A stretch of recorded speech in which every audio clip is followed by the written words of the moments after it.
Good afternoon, and thank you for joining us.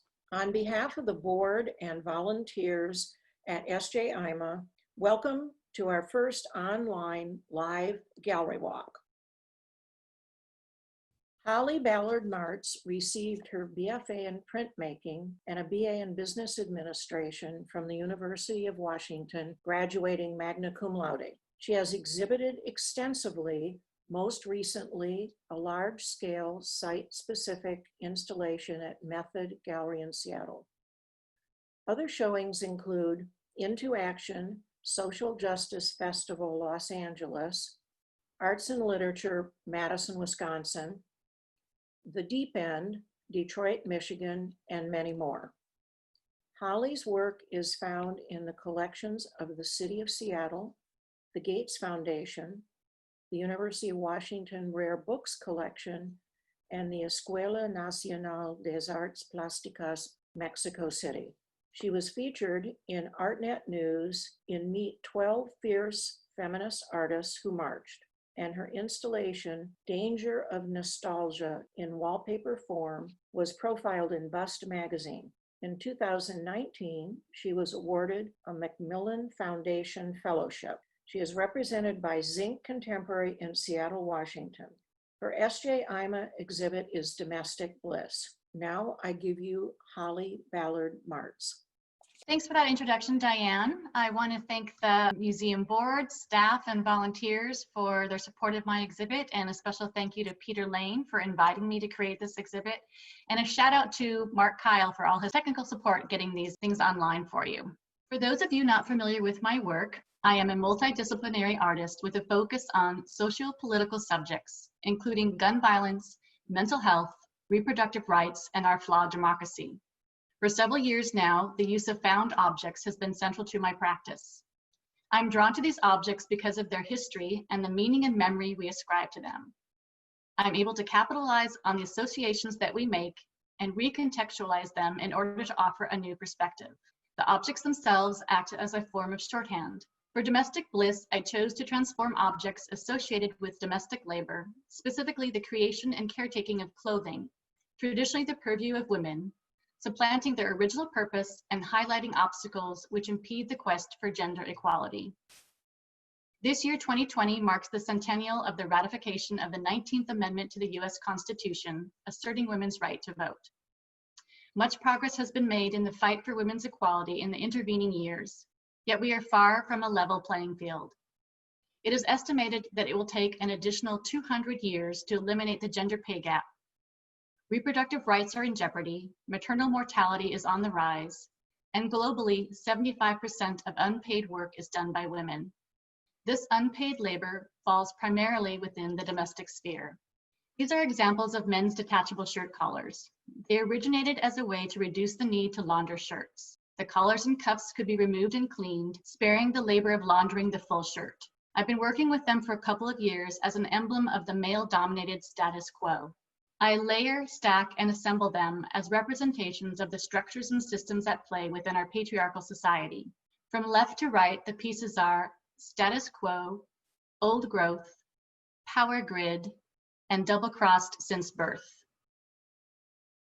Here we have a close-up of old growth, a series of concentric detachable collars nested within resin. The title alludes to ancient forests, while the piece itself resembles a tree slice with the discolored resin as a stand-in for tree sap. Just as we can determine the age of a tree by counting the growth rings, the layers of collars point to a timeline of institutionalized sexism that has been allowed to flourish for far too many years. This is Danger of Nostalgia in Wallpaper Form in Utero, an installation composed of powder-coated steel coat hangers made to resemble the female reproductive system. I have shown this installation a couple of times previously and have expanded it each time. In its current configuration at the museum, there are 239 hangers. I spent many weeks bending and shaping the wire, an exercise in endurance for my hands, and a process which connects to both the arduous fight for women's reproductive rights and the long tradition of handwork, often considered women's work. I use a paper template as my guide when shaping the wire. I originally built a jig to assist with the bending, but I found it easier to manipulate the wire without it. Each hanger consists of 6 individually bent pieces. These are just a few of the components ready to be soldered together. My vision from the beginning of the process, which began in 2017, was an installation that resembled ornate wallpaper, perhaps a stylized and simplified version of a William Morris design. For anyone unfamiliar, William Morris was the founder of the British arts and crafts movement, which was a return to the craftsmanship of the Middle Ages as a rebellion against the industrialization of the Victorian era. I chose the deep teal wall color for the installation as a direct reference to William Morris and his unique use of pigment, which he famously developed using arsenic mined by his family. These pigments revolutionized the art world, all the while poisoning affluent Victorian families and impoverished factory workers alike. Conceptually, the juxtaposition of poisonous wallpaper and coat hangers, a symbol of self-induced abortion, both act as warnings, cautioning us against the danger in romanticizing the past. This is an example of a William Morris wallpaper and the inspiration for my wall color choice. Some of his designs remain in production, albeit with modern processes and the absence of arsenic. I had the pleasure of placing a grouping of the hangers permanently in a collector's home. It was gratifying to see the installation within a domestic setting, which reinforces the wallpaper aspect, and I especially love it in context with the radiator. This piece is titled "Objects in the Mirror Are Closer Than They Appear, Sexist." It is a vintage X-ray viewer with 2-way mirror acrylic and a motion sensor. When the light is turned off, it appears as an ordinary mirror, but when activated, the light reveals the text. It is from a set of 5, the others of which read racist, bigot, homophobe, and xenophobe. The message being that none of us are immune from biases and we are all implicated. The hope is that once we recognize these prejudices within ourselves, we can work to eliminate them. This is a Byzantine mosaic of the Madonna and Child, which served as the inspiration for the next piece. This is Lady Madonna, a powder-coated steel ironing board with brass rings and LED lights, my rendition of Madonna stripped down to its essence. It is an exploration of the traditional Christian canonization of motherhood, offered as the ideal version of womanhood. I'm interested in the way that this archetype ties women's worth to their ability to bear children, not to mention the whole Madonna whore paradigm, which serves to shame women for possessing even a hint of sexual desire. By associating womanhood with sainthood, women are taught that bearing and caring for children is the highest calling, and as such, there is no need to aspire to anything apart from this prescribed vocation.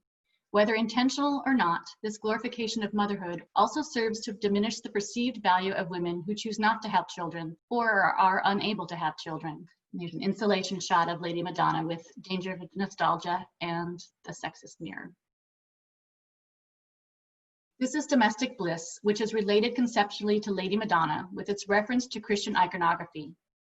Here I am using vintage cast iron ironing rests or trivets, which have been gold leafed and backed with colored film gels. These trivets were the repositories for the sad irons, sad being the Old English word for solid, which were used before the advent of electricity and electric irons. The arrangement of the trivets is meant to invoke a stained glass cathedral window.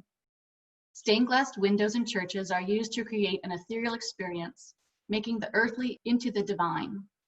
The rosy glow of the vinyl sheets suggests that women should find fulfillment and contentment within the domestic labor assigned to them by traditional gender roles. There are, of course, many women who find motherhood and homemaking completely fulfilling, but the role of unpaid domestic laborer should not be the default simply because one is female. The last decade or so, we have seen major shifts in ideas surrounding gender, but while young people are more open-minded about gender roles, which shows in their attitudes about pronouns and politics, there has been minimal change to traditional views about who does what at home. Surprisingly, a recent study found that among opposite-sex couples ages 18 to 34, they were no more likely than older couples to divide household chores equitably. This is ensnared, constructed from retractable clothesline reels, hand-dyed cotton clotheslines, cast iron sad irons, and aluminum needle threaders. Knotted clotheslines form a net, acting as a barrier to progress and gender equity. The vintage irons, weighing 5 to 9 pounds each, are a representation of the burden placed on women by the socially enforced responsibility to take on a disproportionate amount of domestic work.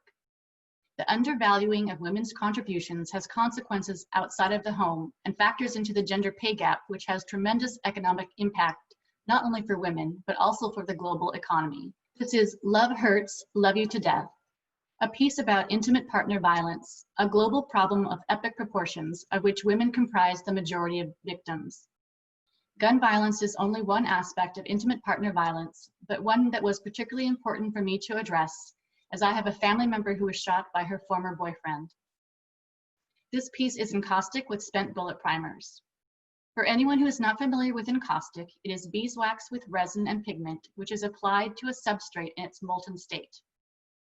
The primers are the part of a bullet shell casing which ignites the gunpowder when struck by the hammer once the trigger is pulled. Many thousands of these have been individually placed and embedded in the wax. The bubblegum pink of the wax, calligraphic text, and metallic glitter of the primers call to mind a saccharine Valentine's pronouncement of love, but on closer inspection, the remnants of a potentially deadly reality are revealed. As we all know too well, the pandemic has had dire consequences for much of the world's population, with enormous loss of life and livelihoods. Unfortunately, a marked increase in intimate partner violence has been another consequence, an upward trend exacerbated by stay-at-home orders. With a close-up of the primers in the wax. Here's an install shot of Women's Work Is Never Done and prime cuts. Women's Work Is Never Done, Gilded Age is one of 3 in a series so far, made from inflatable hangers and glass seed beads. This piece has an obvious kinship to the Danger of Nostalgia hanger installation, and is similarly a warning against the undesirable outcomes that may result when women's reproductive rights are restricted. I often address difficult or controversial subject matter under the guise of beautifully embellished objects, which is certainly the case in this instance. I deliberately chose to work with beading, an incredibly time-consuming process, long considered in the female domain, as a reminder that with every prick of the pin, women's work is truly never done. This last piece is prime cuts. It is a sculpture made from a grouping of dressmaker's hams, also known as pressing or tailor's hams, each covered with several thousand sequins and seed beads attached with straight pins. Dressmaker's hams are fabric forms stuffed with sawdust and are used in the construction and pressing of garments, particularly curved sections of clothing such as collars, cuffs, and armholes. While I was in the midst of researching and collecting objects related to the care of clothing for this exhibit, my mother, who is an incredible seamstress, happened to gift me one of her dressmaker's hams. Of course, the name refers to the shape of the form and its resemblance to a cut of meat from a hog. But that led me to thinking about the objectification of women's bodies and these body parts being reduced to cuts of meat. Once again, I turned to the traditionally feminine realm of decorative handwork to transform these utilitarian forms into shiny, decorative objects of desire. We would like to take a moment to thank our sponsors who make all things possible. The Dave and Nancy Honeywell Charitable Fund, Kim Miller, San Juan County, the Town of Friday Harbor, the San Juan Island Community Foundation, the National Endowment for the Arts, the Washington State Arts Commission, Printonics, Harbor Rentals, and Brown's Home Center. Thank you so much for your support.